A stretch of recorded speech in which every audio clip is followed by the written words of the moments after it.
Boston College did enough in the transfer portal, but I still think they could have done a little more to help them get ready to win in 2025.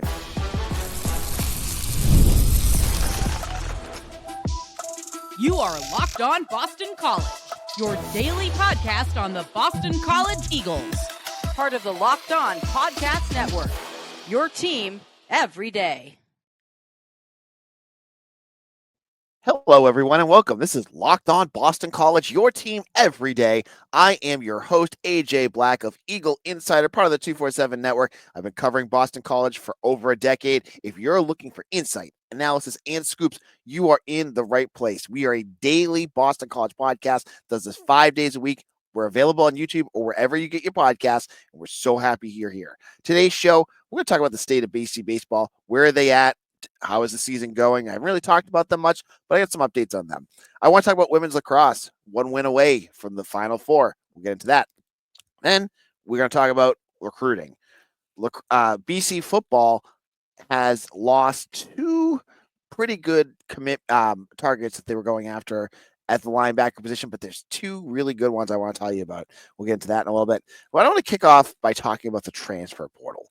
Has Boston College done enough in the portal? I'll get into that. But today's episode is brought to you by FanDuel. Right now, new customers can get $200 in bonus bets when your first $5 bet wins. Now, BC transfer portal is basically done for them. I have not seen them connected with any other players.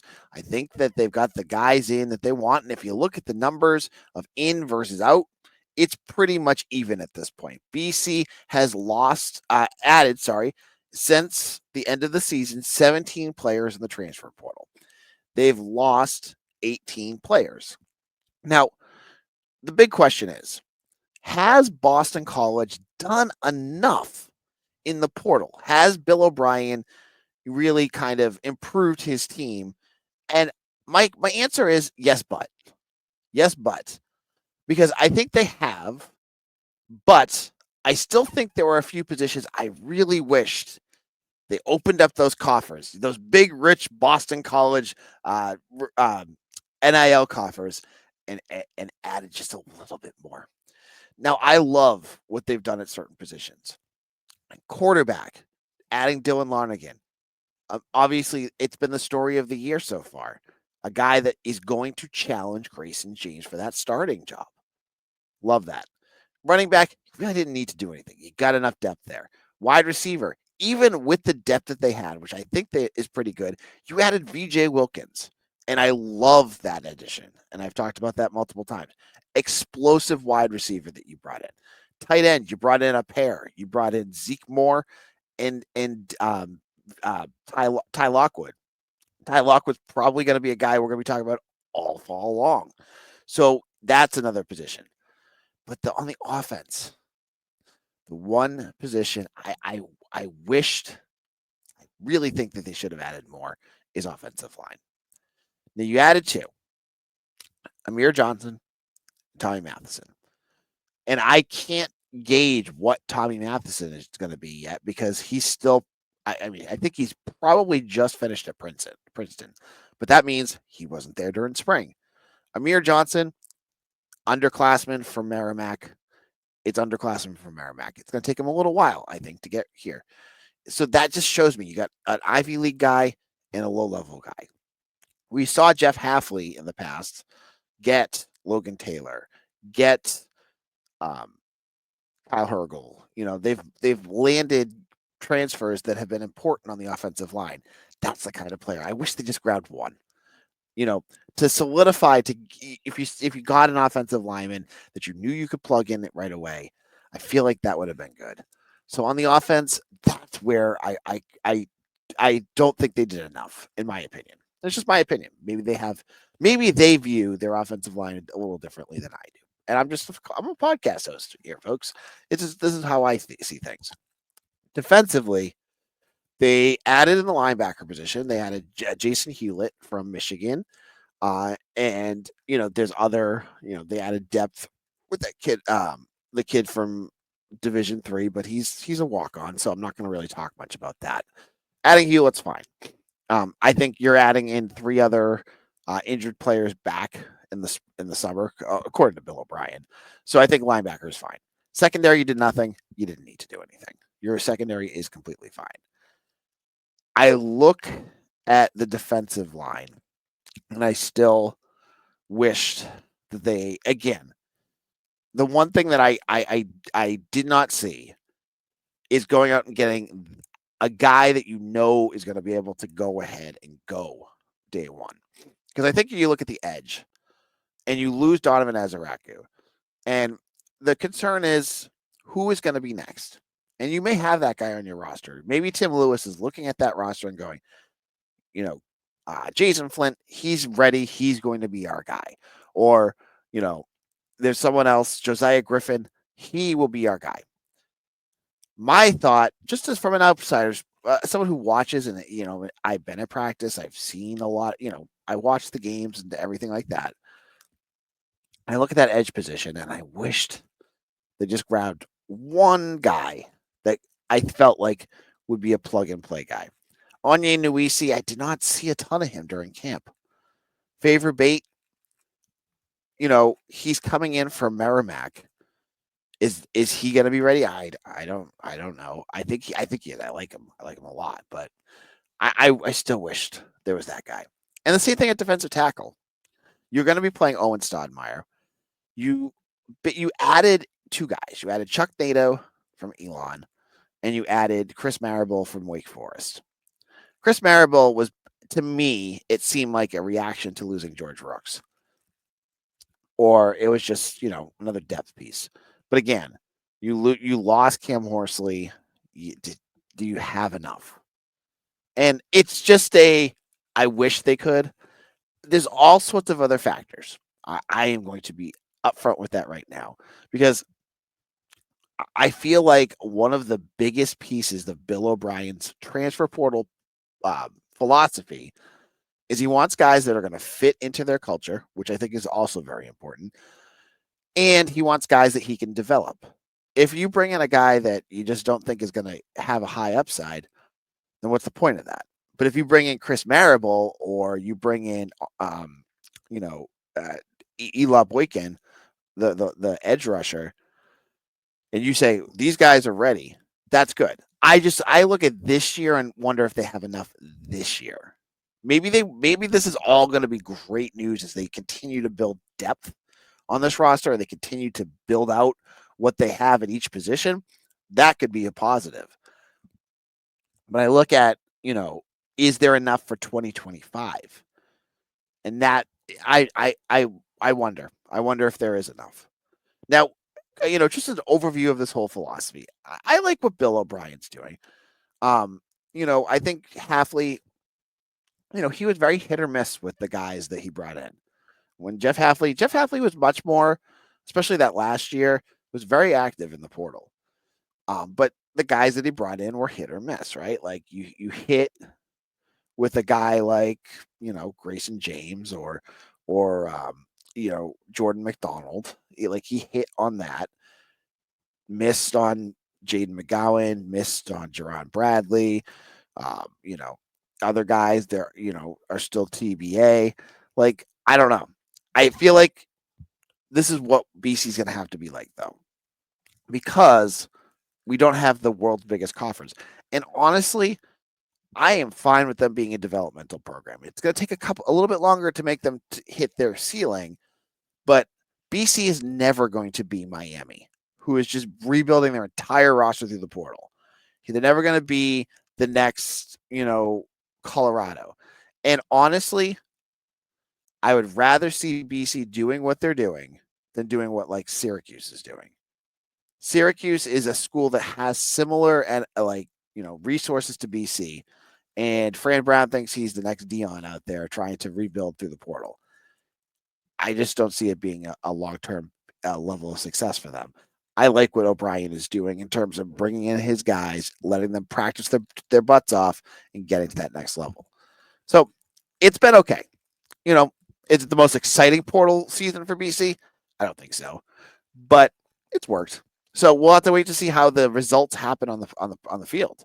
Now, in our second segment, I want to look at linebacker. Two names came off the board I'll explain who those were, and I want to get into who BC still has left and why I think they're going to be okay.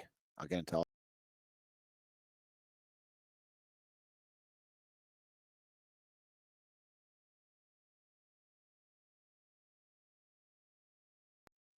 a moment.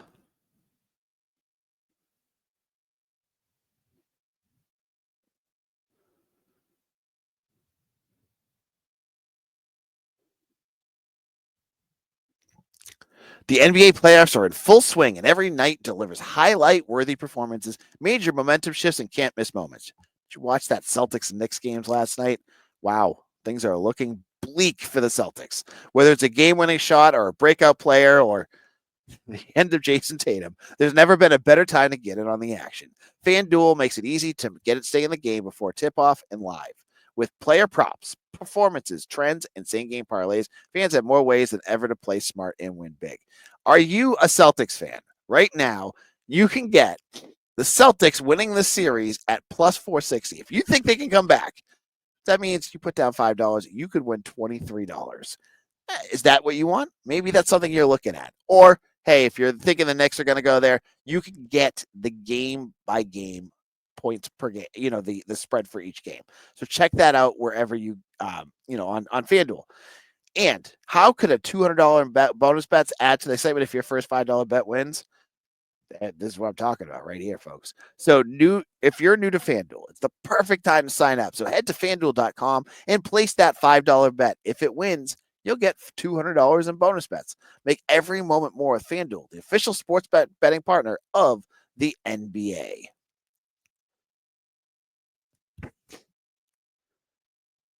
This is Locked On Boston College. AJ Black here. Let's switch this up. It says Portal Chatter down there, but I want to talk about recruiting. And I also want to tell you, if you like talking college football, check out Locked On College Football with Spencer McLaughlin on YouTube, wherever you get podcasts, is a great podcast. Now, everydayers here at Locked On BC have been in up to their eyeballs with recruiting news here, as I've broken recruiting and commitments, visits, all sorts of good stuff. I told you names to watch for. One position that we saw BC land a commitment in the last week is linebacker. Steve Klein out of Westwood, New Jersey, committed last week. He was a name that BC was very excited about, and he was one of their top linebackers on their list. He was scheduled to take an official visit, and the Eagles beat out Syracuse for a guy that's in both their backyards. So good get for them there. They are, however, looking at a second linebacker. And recently, one of the big names on their board just came off their board, and that is linebacker Jaydn Reeder.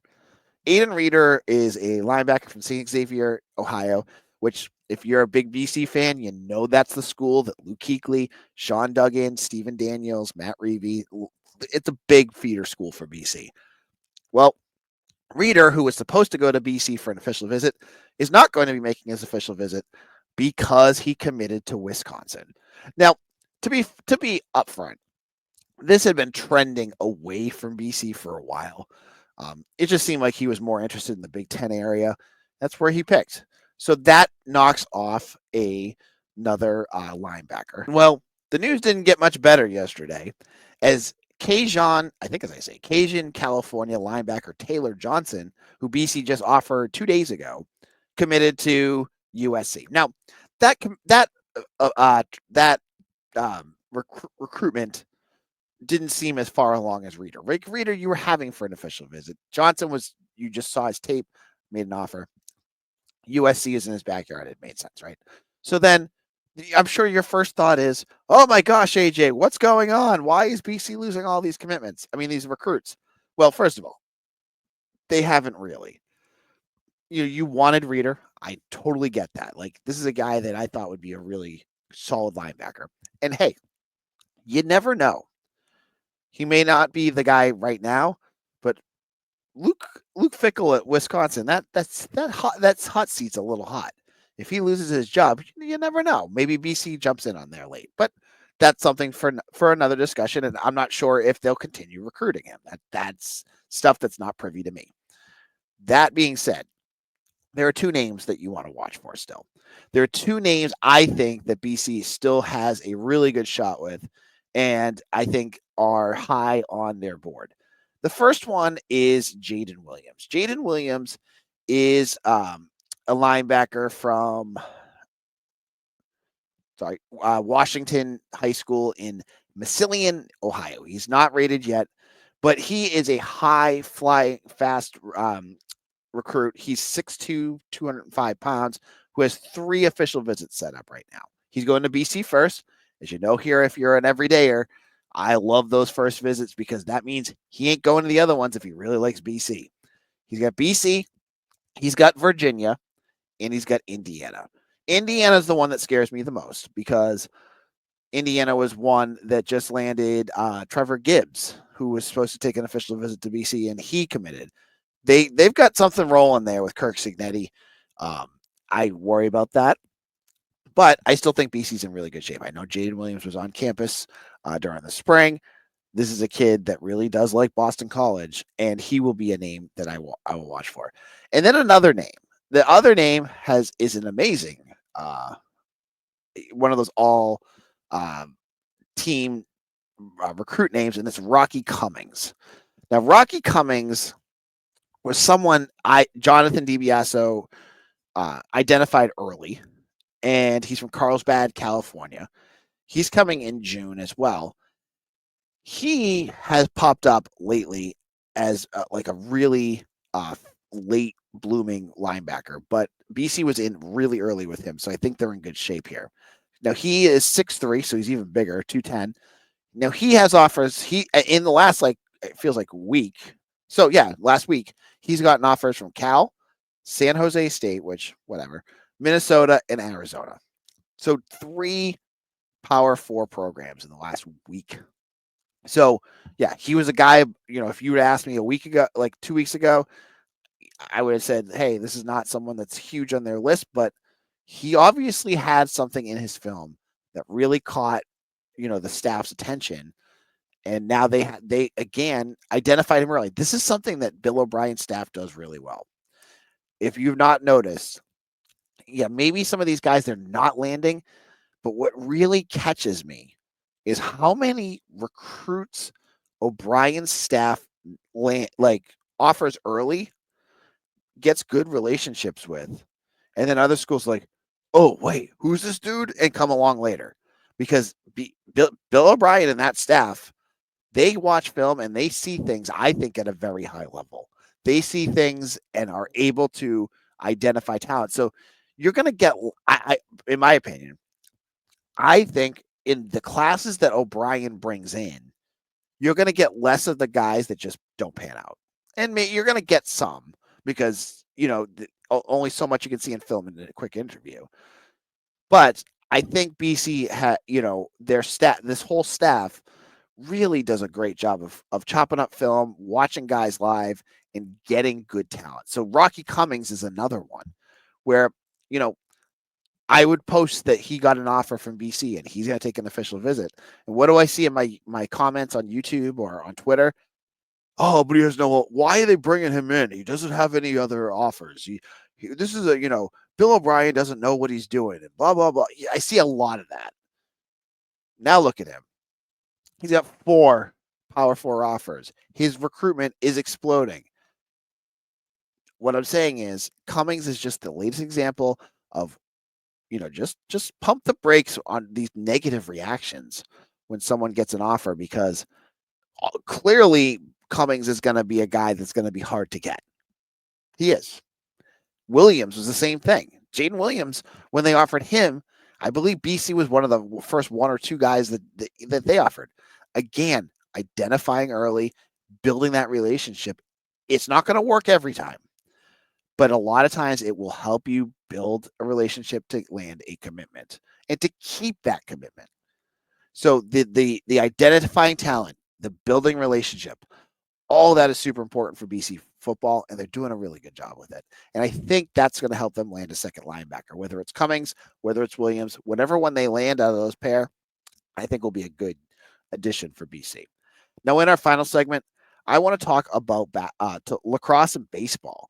let's wrap things up with some changes of some different sports that we don't usually talk a lot about here on BC, Locked on BC. For all of you that are checked in and subscribed, this will be something new for you. I think you'll enjoy it. We'll talk about that in just a moment.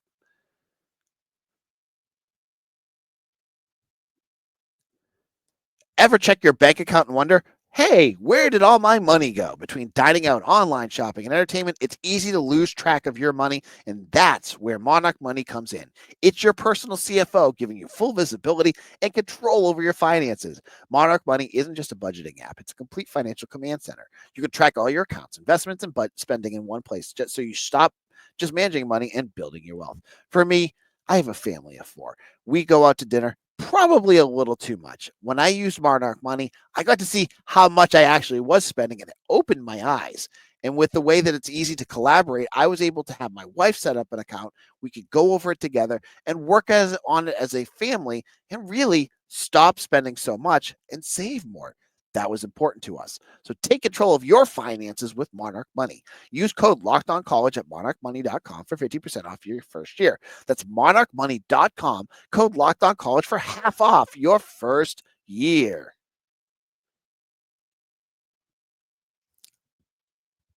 Wrapping things up here at Locked On Boston College, I'm your host, AJ Black, and all of you out there, if you have not checked out Locked On ACC, we're doing another squad. I will be on there again. It's a great show. Tons of ACC hosts. Check that out on YouTube or wherever you get your podcast. We are your team every day. You're not going to find BC Talk 5 days a week anywhere else. Our everydayers, our first listeners, people out there that make this part of your first listen every day, you know where to get the best Boston College content. It's right here at Locked On BC. Now, women's lacrosse. Now, this obviously, a lot of folks have been asking me, why aren't you talking more about women's lacrosse? And I got to say, it's important to talk about this group because they're one of the best in the country.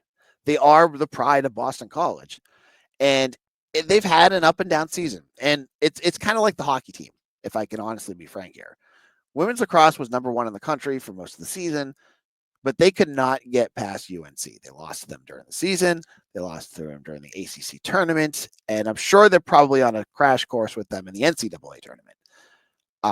So, just like hockey, you have to wonder, unless they win this national championship, is the season been a big success? Well, they took their first step, excuse me, winning their first NCAA game, tournament game on Sunday, defeating Stony Brook 10-7. With that win, they're going to play Yale in the on Thursday in the next round. The winner gets to go to the Frozen Four, the Final Four. Yale's number 7 in the country. In this game, Emma Lapinto had probably the biggest game of anyone here with 3 goals. It was a tough one, though, because BC jumped out to a huge early lead. They were up, I think 7 points at one point. Yeah, they were up 7-2 at halftime. Totally took control. Second half, it was white knuckling because Stony Brook jumped back in. They were able to battle back, and it was an empty net goal at the end of the game that basically put this one away. Got to have to play better. They, I think, had some injuries too that were really kind of really kind of hindered where they're at.